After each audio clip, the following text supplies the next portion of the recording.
ada yang penting saudara di dalam Anda membaca Alkitab. Ya, coba Anda lihat ya. Jadi pergilah sekarang, kalahkanlah orang Amalek, tumpaslah segala yang ada padanya, janganlah ada belas kasihan kepadanya, bunuhlah semua anak laki-laki maupun perempuan, anak-anak maupun anak-anak yang menyusu, lembu maupun domba, unta maupun keledai. Wah, dibunuh semua. Sama orang Islam tuh kan, orang Kristen kan juga bunuh kan. Oh iya saudara. Ya, tapi ini bukan orang Kristen, ini orang Israel, saudara ya. Apakah ini perintah buat orang Kristen? Bunuhlah orang Amalek dimanapun mereka berada. Kalau di dalam Al-Quran ada ya, bunuhlah orang Yahudi dimanapun mereka berada. Ada ayatnya ya saudara, dalam hadis juga ya. Dalam hadis itu, bunuhlah orang Yahudi. Sesungguhnya tiada hari kiamat sampai hari orang-orang Yahudi itu dibunuh semua. Makanya kalau ada orang itu, saya kadang-kadang bingung gitu ya. Wah, itu orang-orang apa namanya, Abraham itu di Yesaya itu menanti-nantikan Muhammad, gitu ya. Sesungguhnya seorang anak telah lahir bagimu, ya kan? Ya, namanya disebut Bapa yang kekal, penasihat ajaib. Apakah Muhammad dipanggil Bapa? Enggak, yang dipanggil Bapa siapa? Yesus. Coba Anda kalau berdoa kan bilang Bapa kan, pada Yesus, Bapa kami di sorga kan. Siapa yang dipanggil Bapa? Yesus. Wanes lagi ya, bukan Wanes saudara. Pada kenyataannya Anda kalau berdoa kan panggil Bapa di sorga di dalam nama Yesus kan. Namanya akan disebut penasihat ajaib, Bapa yang kekal, Raja damai, iya kan? Wah, pertanyaan saya ya, kalau Yesaya ini sedang menanti-nantikan Muhammad, lalu Muhammad yang memerintahkan untuk bunuh semua orang Yahudi, ini orang geblek. Yesaya ini nabi geblek saudara. Hanya nabi geblek. Musa juga sama kan? Katanya Ulangan 18 ini nubuatannya Muhammad, katanya orang Islam. Berarti Musa ini nabi geblek saudara. Bagaimana bisa seorang nabi Yahudi, seorang nabi Israel menanti-nantikan seorang Arab ya, supaya Arab itu lahir untuk membunuh bangsanya sendiri? Kan goblok ini saudara. Ini kan nabi goblok. Nabi bernubuat ya, seorang Arab akan lahir untuk membunuh bangsanya mereka sendiri. Ini nabi goblok. Atau si Muhammad yang goblok saudara. Iya kan? Kan Muhammad kan mengklaim, bukankah Musa sudah menubuatkan aku? Bukankah Yesus sudah menubuatkan aku? Berarti Yesusnya geblek saudara, ngarep-ngarep Muhammad lahir saudara. Iya kan? Buat membunuh bangsanya sendiri. Kan edan saudara, kan Nabi Edan namanya kalau begitu kan. Tuhan Edan mengarep-ngarep lahirannya orang Arab buat bunuh orang Yahudi. Logika itu dipakai saudara. Iman pun punya logika saudara. Anda nangkap nggak sih? Hanya nabi geblek yang menubuatkan ada nabi Arab akan lahir buat membinasakan umatnya sendiri saudara. Itu nabi geblek saudara.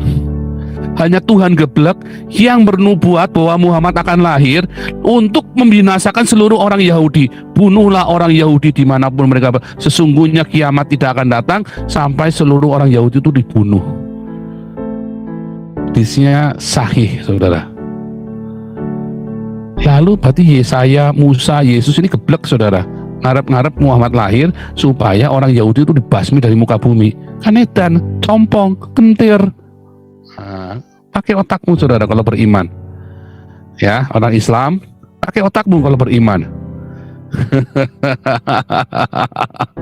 Keter mumet kau ya saudara.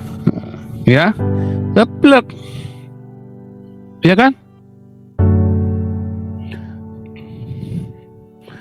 Nah, tetapi Yesus memang menubuatkan. Tapi untuk apa? Bukan menubuatkan supaya Muhammad yang baik-baik. Hati-hati, nanti kalau ada orang yang berkata akulah Mesias, kan Muhammad berkata akulah Mesias yang dijanjikan. Dijanjikan oleh Musa, dijanjikan oleh Yesaya, dijanjikan oleh Yesus kan. Muhammad kan mengklaim dirinya adalah Mesias. Ya.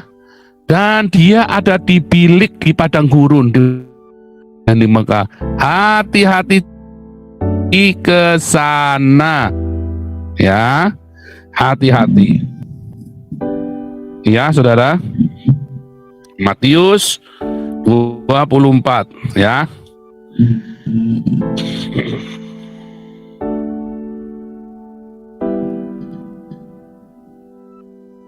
Matius 24. Banyak orang akan datang dengan memakai namaku dan berkata, akulah Mesias, dan mereka akan menyesatkan banyak orang. Hati-hati saudara. Dan mereka akan membawa perang saudara. Muhammad itu bawa perang ya. Kamu akan mendengar deru perang, kabar-kabar perang, berawas-awaslah. Ya. Hati-hati kalau ada orang ngaku-ngaku Mesias. Muhammad itu ngaku-ngaku Mesias yang dijanjikan itu ya. Lalu lihat, camkanlah, ya.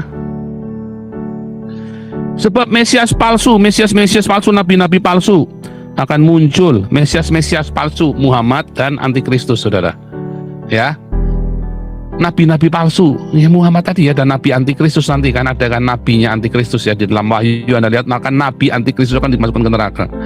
Ya. Mereka akan muncul dan akan mengadakan tanda-tanda dahsyat dan mujizat sehingga sekiranya mungkin mereka menyesatkan orang-orang pilihan. Banyak orang mengklaim mujizatnya Muhammad, tapi mujizatnya palsu semua. Mujizat palsu, saudara. Mereka akan melakukan mujizat palsu, tanda-tanda palsu, saudara. Lalu mereka menyesatkan, bahkan menyesatkan orang pilihan. Ya, kayak Hani Kristian, Irena Handono, ya kan? Disesatkan. Kan mereka sudah jadi penginjil kan? Mereka sudah aktif di gereja kan? Moko Ginta sudah aktif di gereja. Yudi Mulyana sempat disesatkan, udah jadi pendeta Yudi Mulyana. Untung udah kita baptis ulang ya, udah saya injilin lagi kan. Nah, camkanlah, camkan, aku sudah mengatakannya terlebih dahulu kepadamu. Ya, jadi apabila orang berkata kepadamu, lihat ia di padang gurun, janganlah kamu pergi ke situ. Atau lihat ia ada di dalam bilik, janganlah kamu percaya. Bilik yang di padang gurun adalah Ka'bah yang di Mekah, saudara. Mesias palsunya itu Muhammad ngaku-ngaku Mesias. Akulah Mesias yang dijanjikan oleh Yesus, Yesaya dan Musa. Dia ada di bilik di padang gurun. Janganlah kamu pergi ke situ, janganlah kamu percaya. Ya, hati-hati saudara, hati-hati. Ini ayatnya, saudara, hati-hati. Jangan kamu disesatkan, jangan kamu percaya. Ya, apalagi dia cabul dan sesat. Bininya 23 dan sesat karena percaya di surga ada kawin mengawinkan. Kamu sesat. Di surga tidak ada kawin mengawinkan, kata Yesus. Ya kan? Orang yang percaya di surga kawin mengawinkan itu orang sesat, saudara. Karena yang mengawinkan hanya anak domba dengan jemaat, hanya itu saja. Bukan kawin mengawinkan ya olala bebe dengan 72 bidadari. Kan ya? Nah, itu penting. Ya, itu penting ya, ingat-ingat itu. Nah, Anda boleh potong, viralkan ya bagian ini. Penting ya, ini bagian penting. Potong, viralkan. Ya, Muhammad adalah Mesias palsu yang ada di bilik di padang gurun. Ya, Muhammad adalah Mesias palsu yang ada di bilik di padang gurun. Nah, kemudian saudara, balik lagi. Lalu bagaimana kita memahami perjanjian lama? Ya, sementara Muhammad ngajak Anda bunuh seperti zamannya Raja Saul membunuh orang Amalek, ya kan?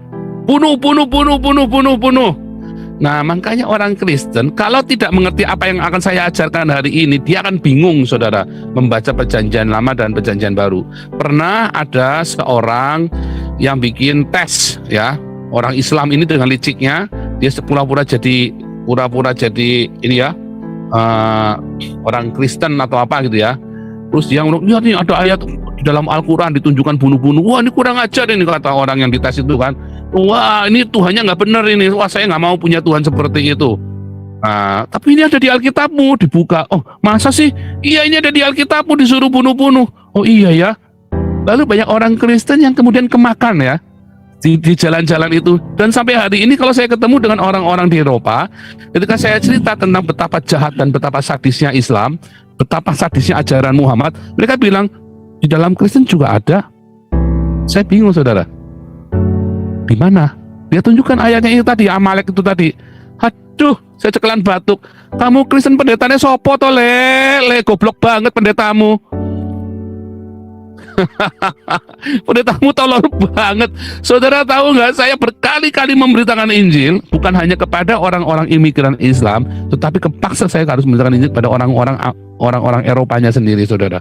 Karena mereka mendapat pengajaran yang salah, sehingga mereka terjebak bahwa di dalam Kristen itu boleh bunuh-bunuh kayak tadi, saudara. Sadis ya. Ngeri, saudara. Anda sedang, banyak orang Kristen bingung baca Alkitabnya, saudara. Makanya tadi saya bilang berkali-kali sama Ibu Yael ya. Saya ngomong sama Ibu Yael, hati-hati. Ya, hati-hati dengan yang kamu baca. Nah, Ibu Yael kebetulan ada di kelas evangelis ya, belum selesai.